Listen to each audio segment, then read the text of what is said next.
Hey guys, it's Kennedy, and for today's video I am going to be showing you how to make Easter bunny bark, and that is just an Easter version of candy bark. It is super cute and it is so delicious. I'm so excited to show you guys how to make it. It doesn't require many ingredients at all, and of course, like all of my cooking DIYs, these are totally customizable. I'm showing you an Easter version, but you can do it any time of the year with whatever kind of toppings and treats you would like to put on top. It's just so much fun to make. It looks cute and it tastes amazing. So enough of me talking, let's get started. So I'm going to start off with a cookie sheet, and if you decide to use just a cookie sheet, you're going to want to put wax or parchment paper down. But I decided to use this silicone candy bark mold that I found at Michael's.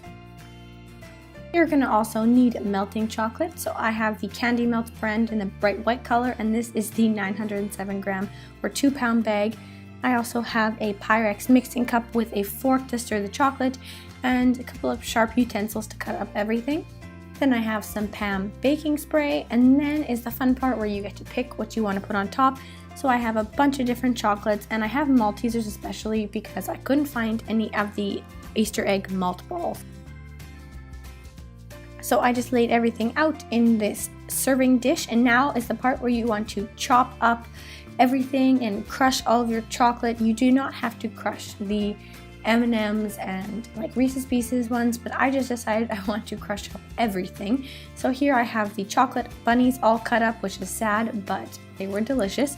And I'm just using the bottom of a cup and some of the smaller ones, the M&Ms in a Ziplock bag, and I'm just crushing it all up here.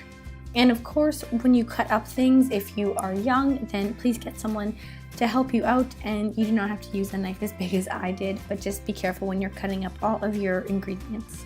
I then took the Pam baking spray and sprayed a little bit inside of the silicone candy bark mold, and it turned out super messy, so I grabbed a paper towel to wipe it and just spread it out evenly. I also sprayed a little bit inside of the Pyrex mixing cup, so it would be easier for when the chocolate is melted inside for it to pour out.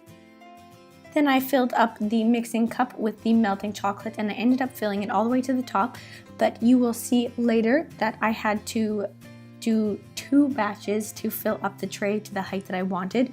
So I did 2 full mixing cups, which was the whole bag of the melting chocolate. And I also used a spatula. So here I'm just pouring the chocolate into the molds, and I didn't do enough the first time, not realizing how much I would need, but it's trial and error here, so it worked out okay. And now I'm taking the spatula and just spreading all of the chocolate out evenly onto my mold. And of course, if you're just using the pan and the parchment paper, then you're just going to want to spread it out nice and flat. But here I decided to go in with another full cup of the chocolate because I wanted it to be a little thicker, and so the designs would really be filled in and you'd be able to see what they were, and it would just be super cute.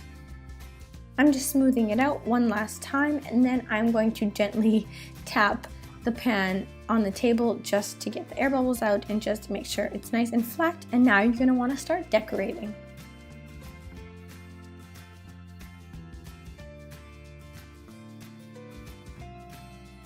And once you have decorated your candy bark to your liking, you are going to want to put it into the fridge or freezer for at least 30 minutes. I also pushed some of the chocolate down very gently to make sure it stayed. I left mine in the freezer for 2 hours and it came out very solid, so that worked for me. And this is what it looked like after I took it out.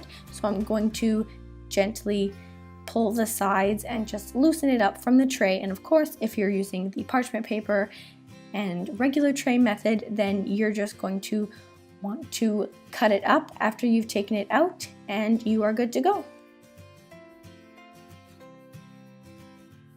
I let my candy bark sit for a little bit, and when I tried to cut it up, you can see that disaster happened. So you have to be careful. Mine was super thick, and I thought that was how thick I wanted it until I took it out and I realized it was like a crazy brick.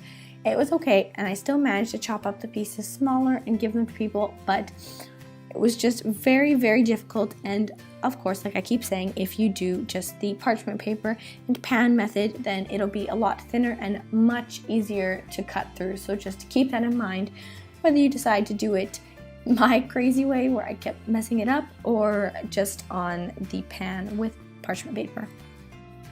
And this is the final result. They did end up turning out super cute, besides the ones that were broken, but I finished it off by putting them in super cute little Easter chick bags and giving them to people, and they are just super cute and they were so delicious.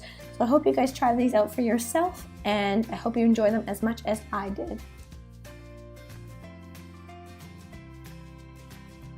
So that is it for my video today. Thank you guys so much for watching. If you enjoyed it, and if you're thinking of trying this out for yourself, then please make sure to give it a big thumbs up and subscribe to my channel if you haven't already, and I will see you guys in my next video. Bye! I just love wearing shorts like this in the summer because you just throw them on with like a plain top, and it's so lightweight and comfortable, and it basically feels like you're wearing pajama shorts, and that is literally the way I like to live my life. So I can't wait to wear these, and it's fun.